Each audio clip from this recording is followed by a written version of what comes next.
Welcome to Nexline Reports. Subscribe and press the bell icon for more updates.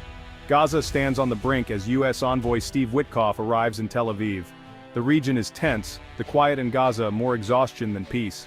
Witkoff's mission restart stalled ceasefire talks and address Gaza's humanitarian crisis. The world is watching, every move under scrutiny. Millions of lives hang in the balance, caught between political deadlock and daily survival.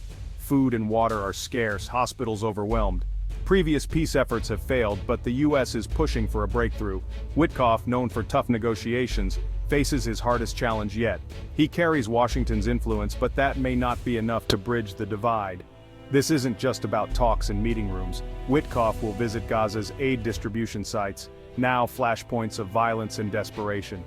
His presence signals U.S. commitment to getting aid to those in need, but it's a risky move. The security situation is volatile. The line between aid and conflict is blurred. Ceasefire negotiations have been stuck for months, each side blaming the other. Israel demands hostages and security guarantees. Hamas wants Israeli withdrawal and an end to the blockade. As diplomats talk, Gaza's people suffer. Starvation is a real threat. Witkoff's trip is a race against time. He must navigate competing demands and find a narrow path away from disaster. The backdrop: complex regional politics and mounting international pressure. Aid sites have become deadly, chaotic scenes. Witkoff's visit will test the limits of diplomacy in a war zone. The U.S. hopes his ground-level perspective will shape its next steps. The stakes could not be higher. Every decision now could tip the balance toward peace or deeper crisis. The mission is urgent, the outcome uncertain.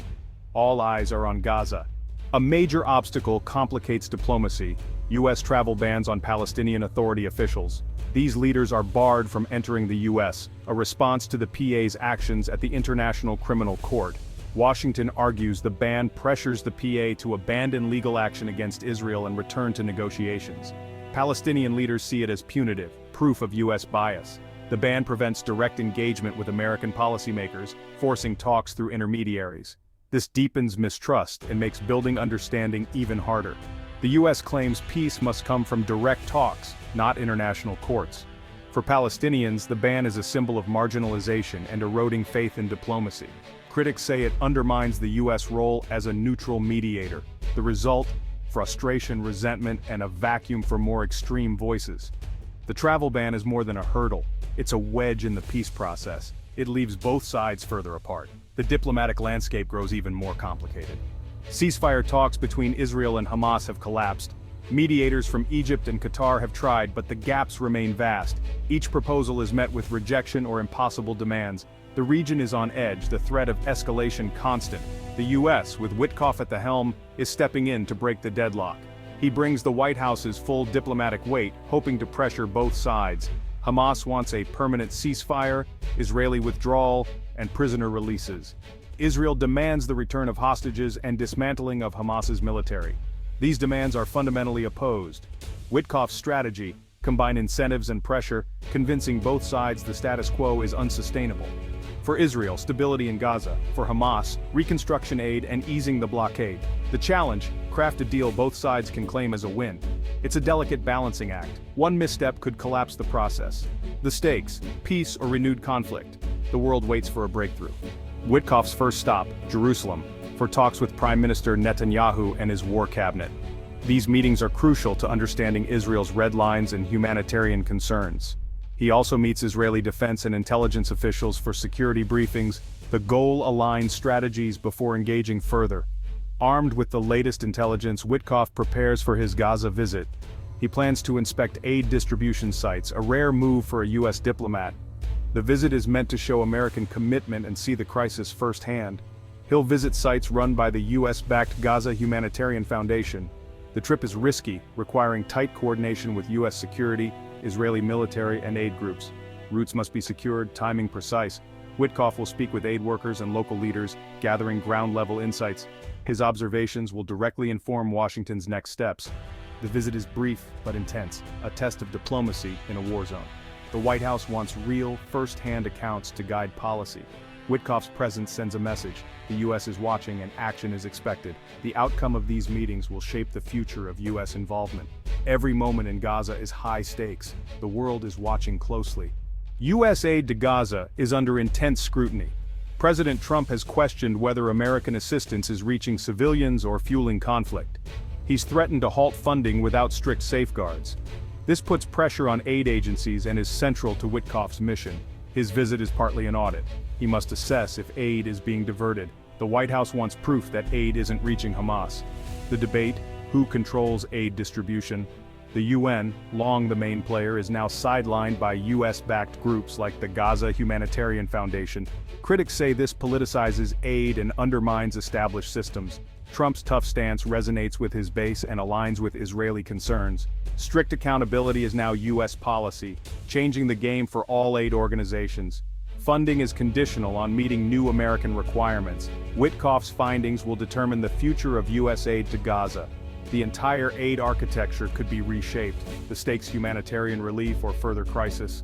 The world is watching how the US handles this challenge. The outcome will set a precedent for aid in conflict zones. USAID's recent report confirms President Trump's concerns. Aid diversion in Gaza is widespread. Aid is stolen by criminal gangs or systematically diverted by armed groups. The breakdown of civil order has created a vacuum exploited for profit. Convoys are looted, warehouses raided, and aid often ends up on the black market. The exact scale is unclear, but the problem is significant. Aid workers face impossible choices: accept losses or deliver nothing. The USAID report justifies the administration's demand for stricter monitoring. Witkoff's mission includes verifying if new models like the GHF are more effective. The findings have already shifted US policy away from traditional aid channels. Washington now insists on new safeguards as a condition for funding. The diversion issue is no longer just an allegation, it's a documented crisis. Witkoff must find solutions on the ground. The future of US aid depends on what he discovers. The world expects answers. Aid distribution in Gaza has turned deadly. Dozens have died in stampedes, clashes, and even by Israeli fire near convoys. The US-backed Gaza Humanitarian Foundation was meant to bypass Hamas, but its sites have seen violence too. Desperation is extreme. Starving crowds rush aid trucks, overwhelming security. Private contractors struggle to maintain order. Some are accused of excessive force. Armed factions fight for control, making every delivery a high-risk operation. The high death toll is an international scandal, highlighting the breakdown of safe aid delivery. Aid agencies warn, without a ceasefire and restored order, safe distribution is impossible. The GHF model, meant to prevent diversion, has created new dangers. Witkoff will confront this grim reality firsthand. The world is watching how the US responds. The crisis demands urgent solutions. Every aid delivery is a test of the system's limits. Lives hang in the balance. The rising death toll at aid sites has sparked global outrage. Major aid agencies and the UN condemn the current ad hoc system as a failure. They warn that delivering aid without a ceasefire is futile and dangerous. The UN argues its experience is being sidelined for political reasons, worsening the crisis.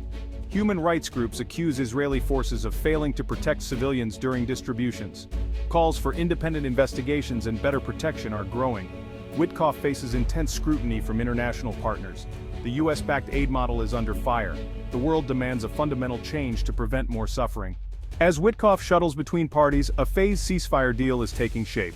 The US, Egypt, and Qatar propose a three-stage plan: temporary ceasefire, hostage and prisoner exchanges, and a surge of aid.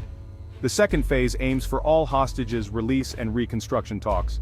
The sticking point: Hamas wants a permanent ceasefire and Israeli withdrawal. Israel resists. The final phase envisions lifting the blockade and long-term security guarantees. Both sides need a deal they can claim as a victory: security for Israel, an end to the siege for Hamas. Witkoff's challenge: bridge the gap with diplomatic language and guarantees. Trust is scarce. Both sides want ironclad assurances. Israel demands Hamas's disarmament.